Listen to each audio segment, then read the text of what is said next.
არის შემთხვევები, როცა საფეხბურთო კლუბები მთელ კამპანიას და სტრატეგიებს წერენ სატრანსფერო ფანჯრებზე აქტიურობასთან დაკავშირებით იმისათვის, რომ გაძლიერდნენ. სატრანსფერო კამპანიებისას კლუბები ათეულობით თუ ასეულობით მილიონ ევროს ხარჯავენ გუნდების გაძლიერებისთვის, რამაც საბოლოოდ კონკრეტული შედეგი უნდა მოიტანოს. კარგი ტრანსფერი განისაზღვრება ფეხბურთელში გადახდილი თანხისა და მისი მომსახურებისგან მიღებული სარგებლიდან გამომდინარე, ანუ რაც უფრო იაფია მოთამაშე და რაც უფრო დიდ შედეგს მოიტანს, მით უფრო წარმატებულად ითვლება ის. თუმცა ხდება ისეც, რომ მოთამაშეები მასში გადახდილ თანხებს ვერ ამართლებენ სხვადასხვა მიზეზებით. დღეს სწორედ ასეთ შემთხვევებზე ვისაუბრებთ. კერძოდ გასული საფეხბურთო წლის ყველაზე ცუდ და ყველაზე კარგ 5 ტრანსფერს მიმოვიხილავთ.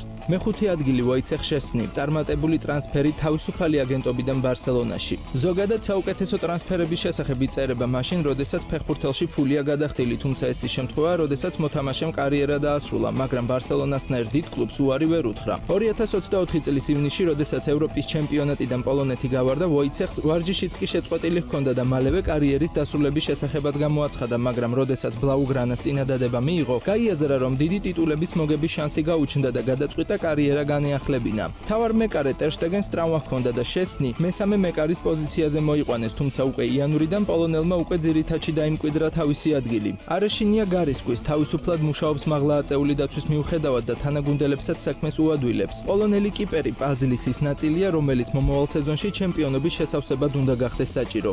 მეხუთე ადგილი ვესტჰემის წარუმატებელი სატრანსფერო კამპანია 166.8 მილიონი ევრო. 2 წლის წინ გუნდმა კონფერენც ლიგა მოიგო, ახლა კი გადარჩენისთვის იბრძვიან. ეს კი წარუმატებელმა საკადრო პოლიტიკამ გამოიწვია. 47.5 მილიონად მცველი მაქსიმილიან კილმანი იყიდეს, ასევე 40 მილიონად აუცილებელი გამოსყიდვის ოფციით მცველი ჟან-კლერ ტოდიბო და მაინც მეოთხე ადგილზე გავიდნენ 58 გაშვებული ბურთით პრემიერ ლიგაში. შეტევაშიც ბევრი ვერაფერი 29.3 მილიონად ლიციდან კრისენსიო სამერვილი იყიდეს, რომელიც მხოლოდ 2 საგოლე მოქმედებით გამოირჩა. ყველაზე სულელური კი ნიკლას ფულკრუგის დამატება იყო, რომელიც სეზონში საშუალო ტრამვის გამო 90 დღეს ტოვებს, თუმცა მასში 27 მილიონი მაინც გადაიხადეს. ახლახან გერმანელს 22 წელი შეუსრულდა და ასაკოვანი ტრავმატული ფორვარდის დამატება აღარ ავისურს. მთელი ცხოვრება დორტმუნდის გარდა ფულკრუგი საშუალო დონის გერმანულ კლუბებში თამაშობდა და მხოლოდ 3 კარგი სეზონი ჩაატარა. ლონდონელები კი მაინც ენდნენ და სულ ტყუილად. ტრავმებიც არსად წასულა და 167 დღე გამოტოვა. მის გარეშეც ბევრი საზრით კარგ სეზონს მაინც ვერ ჩაატარებდა. ამ ყველაფერზე პასუხისმგებელი პირი კი ტექნიკური დირექტორი ტიმ შტეიტონია, რომელმაც მთავარ მწვრთნელად საშუალო დონის ხულენ ლოპეტეგი მოიყვანა და შემდეგ მისი რჩევით შეიძინეს ახალი ფეხბურთელები. ასეთმა რისკმა არ გაამართლა, რის გამოც გაათავისუფლეს როგორც ლოპეტეგი, ისე შტეიტონი და ბეწუზე გადაურჩნენ ჩემპიონშიპში დაქვეითებას.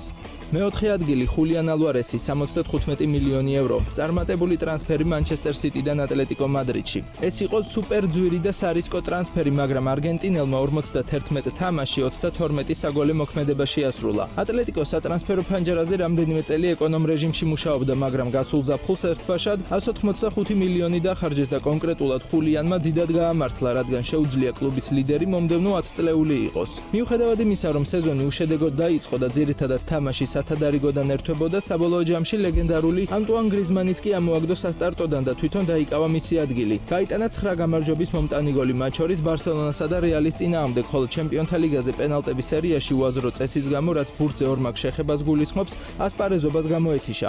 ეს იმდენად უსამართლოდ გამოიყურებოდა, რომ ახლა საფეხბურთო ფუნქციონერები ამ წესის გაუქმებაზე მუშაობენ. დიეგო სიმეონეს სტილის მწვრთნელისთვის ასეთი სეზონი ალვარესის მხრიდან დიდ წარმატებად უნდა ჩაითვალოს, თან ტიპური ფორვარდი არ არის, ვინაიდან უფრო სიღრმიდან თამაშობს, რაც კიდევ უფრო დასაფასებელია.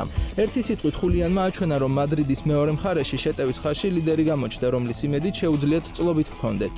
მეოთხე ადგილი იან კოუტო 4 მილიონიანი არენდა 25 მილიონ ევროდ გამოსყიდვის ვალდებულებით. წარუმატებელი ტრანსფერი მანჩესტერ სიტიდან დორტმუნდის ბორუსიაში. შეიძლება ჩამოთვლილი თანხებიდან გამომდინარე ეს ღირებულება დიდად არ მოგეჩვენოთ, თუმცა დორტმუნდისთვის ეს დიდი ფულია, ვინაიდან ყოველთვის ეკონომ რეჟიმში ხარჯავენ. იგივე ერლინგ ჰალანდიც კი 20 მილიონად ჰყავთ ნაყიდი. კოუტოში კი ფაქტობრივად 30 მილიონს იხდიან და მანაც 20 თამაში 0 შედეგიანი მოქმედება დააფიქსირა. სიტის ის ჟირონაში ჰყავდა განათხოვრებული და ლა ლიგაში იანმა რეალიზაციის საუკეთესო მაჩვენებელი დააფიქსირა, რითაც მოხიბლა გერმანელები. 8 საგოლე მოქმედება, აგრესიული და წარმატებული შესრულები მეტოქის საჯარიმოში, ეს ყველაფერი ბრაზილიელის თამაშის ნაწილი იყო. მაგრამ მაჩვენებლები მაინც არ იძლევა იმის თქმის საშუალებას, რომ იანი მაღალი დონის მოთამაშეა. ის ფლანგზე ხულიან რიერსონის შემცვლელად მოიყვანეს, მაგრამ აღმოჩნდა, რომ ნორვეგიელს უკეთესი მაჩვენებლები აქვს ვიდრე კოუტოს. გამოდის, რომ ბორუსიაში ორი საშუალო დონის მარჯვენა მცველი კონკურირებს ერთმანეთში, ისე რომ ერთმანეთს ხარისხობრივად ვერ ზრდიან. ამიტომაც მაღალია იმის ალბათობა, რომ მიმდინარე ზაფხულს დორტმუნდში ახალ ტოპ მარჯვენა მცველს მიიყვანენ. მესამე ადგილი მაიკლ ოლისე 53 მილიონი ევრო, წარმატებული ტრანსფერი კრისტალ პალასიდან მიუნხენის ბაიერნში. ახალ ჩემპიონატში ტრანსფერი და უმაღლესი დონის მოთხოვნები ოლისესთვის დაბრკოლება არ აღმოჩნდა, ვინაიდან გერმანულ კლუბს იდეალურად შეეწყო და თავიდანვე მაღალი კლასის ჩვენება დაიწყო. მან სასტარტო შემადგენლობიდან ლეროი სანი ამოაგდო და ჩემპიონატში ყველაზე მეტი 13 საგოლე გადაცემა შეასრულა. მიუნხენურ კლუბში გოლს პლუს პასის სისტემით 34 ქულა დააგროვა, რაც მეორე საუკეთესო შედეგი იყო. ის იდეალურად მიესადაგება ბავარიულ ფეხბურთს, რადგან ისეთივე თვისებები აქვს როგორც წარსულში ლეგენდარულ ნიდერლანდელ შემტევ არიან რობენს, მთავარია მასავი ტრავმატული არ იყოს, რადგან მიდრეკილება ამისკენაც აქვს. მასში გადახდილ მაღალ ფასს ისიც აკომპენსირებს, რომ სუპერ უნივერსალია და ერთდროულად 8 პოზიციაზე შეუძლია თამაში. ასე რომ 53 მილიონი ევრო არათუ ძვირი, არამედ ცოტაც კი აღმოჩნდა ნიჭიერი შემტევისთვის. მესამე ადგილი ჯოშუა ზირკზე 42.5 მილიონი ევრო, წარუმატებელი ტრანსფერი ბოლონიიდან მანჩესტერ იუნაიტედში. ეს ფორვარდი კარგად მხოლოდ მაშინ თამაშობს, როცა თავდაჯერებულია და ძირითადი შემადგენლობიდან იწყებს ასპარეზობას. იუნაიტედში კი რასმუს ჰოილუნის შემცვლელად მიიყვანეს. შედეგად 32 თამაშში მხოლოდ 5 საგოლე მოქმედება, როგორც წინასწარ იყო ნავარაუდები. ამ შემთხვევაში დამნაშავე ფეხბურთელზე მეტად კლუბია, რომელმაც საკუთარი ფილოსოფიისთვის შეუსაბამო მოთამაშე დაიმატა და ვერც თვითონ იყენებდნენ სწორად. ბოლონიაში იყო ერთი იდეოლოგია, რომლის ირგვლივ იყენებდნენ ჯოშუას, იუნაიტედში კი ნამდვილი ქაოსია, რაზედაც მიუთითებს პრემიერ ლიგაში სეზონის მე-14 ადგილზე დასრულება. ბოლონიაში ზირკზეს დიდი თავისუფლება ჰქონდა, მანჩესტერში კი მკაცრად გაწერილ წესებს მიჰყვება, რომელიც არ მუშაობს. ფაქტია, რომ ნიდერლანდელი ინგლისელებმა ტყუილ უბრალოდ შეისყიდეს და მომდევნო სეზონის არენდისთვის გაწირეს, რაც კიდევ ერთხელ უსვამს ხაზს იმ ფაქტს, თუ რაოდენ ცუდად ესმით ფეხბურთი იუნაიტედის ხელმძღვანელებს.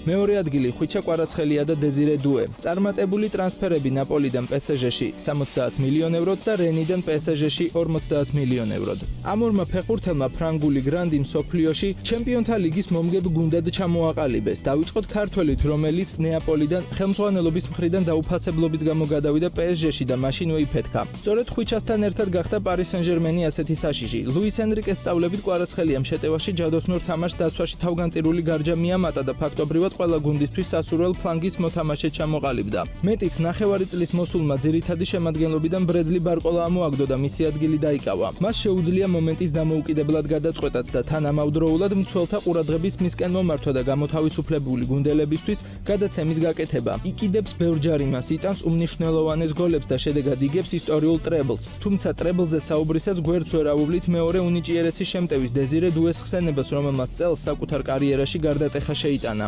მასში გადახდილ 50 მილიონს ბევრი ეჭვის თვალით უყურებდა, რადგან რენის დონეზეც კი განსაკუთრებული შედეგიანობით არ გამოირჩეოდა, მაგრამ პარიზში ნამდვილი ფოიერვერკი მოაწყო. 25 საგოლე გადაცემა, აქედან 2 გოლი და 1 ასისტი ლიგის ფინალში და წლის საუკეთესო ახალგაზრდა მოთამაშის სტატუსი. მის ფანტაზიას საზღვარი არ აქვს, რის გამოც ახალი თაობის ნეიმარსაც კი უწოდებენ. იმედია ბრაზილიელივით ფრანგის კარიერას დაღმასვლას მალევე არ დაიწყებს და დონეს მაქსიმალურად შეინარჩუნებს.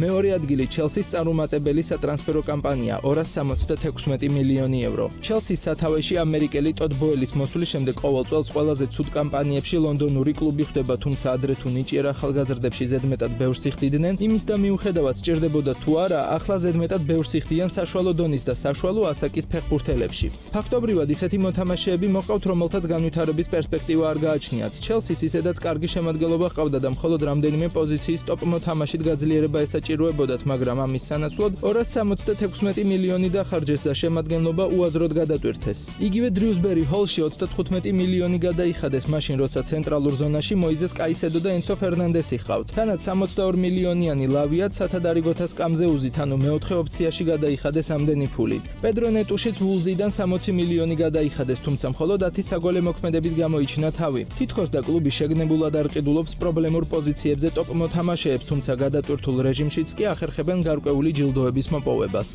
პირველი ადგილი სკოტ მაქტომინეი 30.5 მილიონი ევრო, წარმატებული ტრანსფერი მანჩესტერ იუნაიტედიდან ნაპოლიში. ერთი წლის წინ პარტენოპეიმ ეროვნულ ჩემპიონატში ასპარეზობა მეათე პოზიციაზე დაასრულა. გაუშვეს გუნდიდან ორი საუკეთესო მოთამაშე ვიქტორ ოსიმენი და ხვიჩა კვარაცხელია, ხოლო მათ ნაცვლად რომელუ ლუკაკუ და სკოტ მაქტომინეი მიიყვანეს. ამ უკანასკნელმა კი ყველაფერი თავდაყირა დააყენა. შოტლანდიელი საგოლე რეალიზაციის მაჩვენებლით იტალიაში მესამე ადგილზე იყო და ეს მაშინ როცა ამპლუით ნახევარმცველია. ნაპოლი კონტეს ხელმძღვანელობით ისე თამაშობს, რომ სკოტი შოტის ნაკლოვანებები იმალება, ხოლო ვერტიკალური შეტევებისას ის საჯარიმოში ისე შერბის და ისე ასრულებს თავის საქმეს, რომ ეპიზოდი ხშირად გოლით სრულდება. ასე მოხდა გადამწყვეტ ტურშიც, როცა მაკტომინეის გოლით შეძლო მეოთხე სკუდეტოს მოპოვება ნაპოლიმ და შოტლანდიელიც იტალიაში წლის საუკეთესო ფეხბურთელად აღიარეს. მაშინ, როდესაც მანჩესტერში ასპარეზობისას ის საშუალო დონის მოთამაშედ ითვლებოდა.